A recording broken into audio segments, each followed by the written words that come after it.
Hi, this is Phil Martin. This is On Film, on Video. This is take 5. My dogs have been barking, and we've been having technical issues with my computer. So I'm getting a little bit upset. And I have to say, off the top, if you notice there's something wrong with my right arm, it's because there's something wrong with my right arm. I fell on the ice and probably broke this upper bone here, but it's not critical. It's not killing me. It's just sore. All right. But if it looks funny, yeah, it's funny. So thank you, Randall Berry, for pointing that out.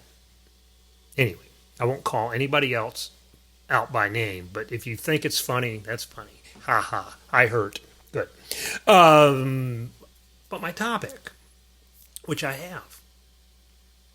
Some of you watch the Golden Globes. That's fine.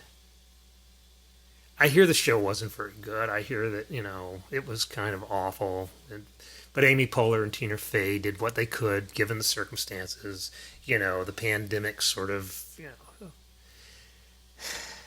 But let me say this about the Golden Globes. They're not any better or worse than just about any other awards that are given out, in that they're not a reliable measure of quality.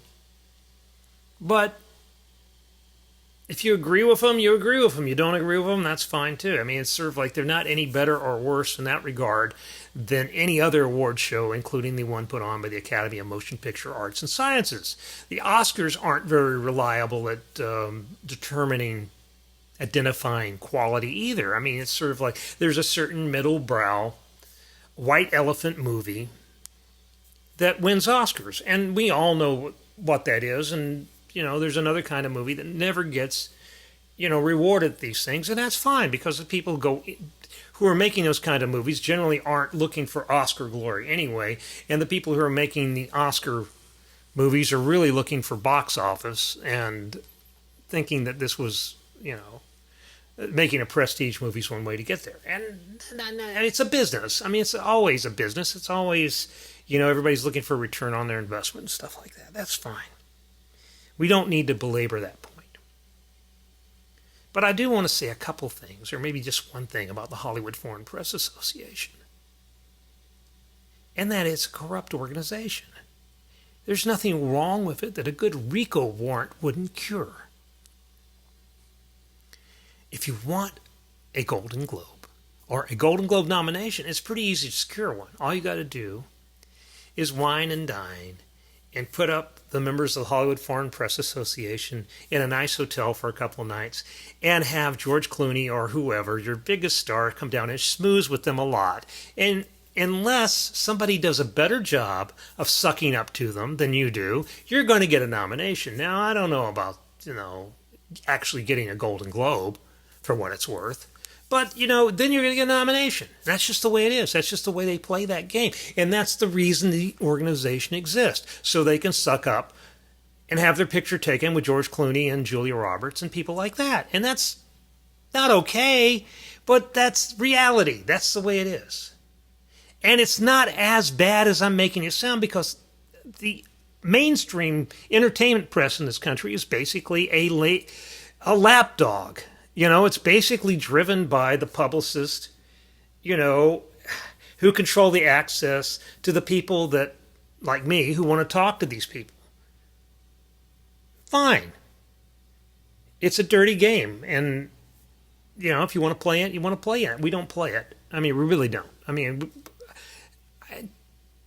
we play it to the extent that, we understand that nobody's showing us a movie because they love us. They're showing us a movie because they're hopeful that we will write about the movie, and they're hopeful that even if we drag the movie, even if we make fun of the movie, it's still going to, in aggregate, be good for the movie's commercial prospects, because people will at least have heard of the movie and may buy a ticket to the movie, or buy a DVD of the movie, or rent the movie down the line, or whatever. I mean, it's just sort of like, that's the game. It's like they wouldn't give us access to the movie if they thought it didn't benefit them. And I don't blame them. Now, some people won't give us access to the movie for exactly that reason, and I don't blame them either. There's absolutely nothing that says you need to show us your movie in advance, and some people don't. Sometimes people don't because they're such a big deal they don't have to. I mean, sort of like we used to miss out more on the major releases than on the smaller independent releases because the big major releases didn't think they needed us because they had TV advertising. They had all this stuff like that. So we just got lost in the shuffle. It wasn't anything personal. It's just like, who cares about Little Rock, Arkansas? I mean, really, that's more or less the attitude. And again, I understand it. It's not anything to get upset about. And then there are other people who just know this is a bad movie and they're going to make fun of my movie and they're not going to like the movie, and maybe we'll just throw the movie in the theaters and we won't let anybody know what it's about. Maybe we'll get a few people in to see it before they find out how bad it is. Okay. And then there are times when we do stories where we write about people who make movies. And generally, we don't do this as often as we do reviews. We try to be a review-driven critical section because, for one reason, it's something we can do from Little Rock, Arkansas. We don't need to be, just to be sitting in a hotel room with Julia Roberts and 15 other people and talking about her latest project or whatever. And I mean, I think those kind of stories have their place, and I also think they're kind of dull, and they're not some sort of thing I get excited about, either reading or writing. So we don't do them. Okay, other people could do them. That's fine. And some people do them well. Some people don't do them so well. But then every once in a while, and I mean more than every once in a while, we will do, like we just did an interview with Victor Nunez for the 35th anniversary. Not that long, 25th anniversary of Ruby in Paradise. The Ashley Judd movie came out in 1993 or 1990. Yeah, it came out in 1993, so I guess it's actually the 28th anniversary. So who knows? But it's coming back, and we do maybe once a section, or even on average, we'll do an interview piece with somebody.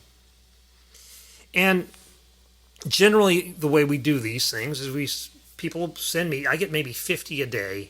People saying, "Would you write about our movie? Would you write about our movie? Would you write about our movie? Could you talk to this guy? Could you do this?" And generally, the criteria, we won't do this at all unless they make the movie available for us, which cuts out a lot of people, surprisingly. Because a lot of people are like, well, you can talk to the director, but we're not going to show you the movie. No, that's a deal breaker. And if that's a deal breaker, that's a deal breaker. But I mean, I think that I don't think you can responsibly write about a film without seeing it. Some people do, but I don't. I don't think you can. So, there we go. So, anyway. So when you see a newspaper that's a director, it's because, generally because someone approached us. Sometimes we will approach them. Sometimes there are ways that we can work this. But generally it's because it starts with someone whose job it is to get publicity for a movie or an individual. And that's a perfectly honorable, job. That's a perfectly reasonable thing that in this sort of society, people do. Okay. But occasionally you get weird stuff happening. I'm just going to tell you this one story without telling you who. I'm not going to point any fingers at anybody because maybe I'm in the wrong here. But maybe I am out of step and don't understand this. But anyway, a few weeks ago, there was a filmmaker with local ties. I'm not going to get any more specific than that, whose publicist contacted us about writing about her movie, and specifically wanted us to do an interview with her. And I said, fine, okay, let's see her movie, because it sounds interesting. And the movie's good. And not that the movie being bad would necessarily be a reason not to do the piece, because there's still local interest in, the person who's from here or whatever, has local ties, making a movie. We weigh all these things. I mean, it's on a sliding scale. You don't have to make a great movie to get over this hurdle, this barrier. But anyway, do it fine. Everything's fine. And then the 2 days before it runs, this publicist sends a message to the writer of the story and somebody else who's totally unconnected, and wants to know. They're skeptical about what we're going to do with the story. Why? I don't know. They're skeptical about it. And two, They want to read it before it runs. And when this got forwarded to me, because again, I feel a little bit like this is sort of, they should have figured out I'm the editor because I am the editor, and it's not hard to find that out. But once it got forwarded to me, I sent back and I said, absolutely not, we don't do that. And maybe I shouldn't have said this. I said, I'm appalled that you would ask. And they sent back a note, no, there's no need to be appalled. We do this all the time. And I was like, really, you do? You do? For all your clients, you read the stories in advance? Nobody I know in my business would do that.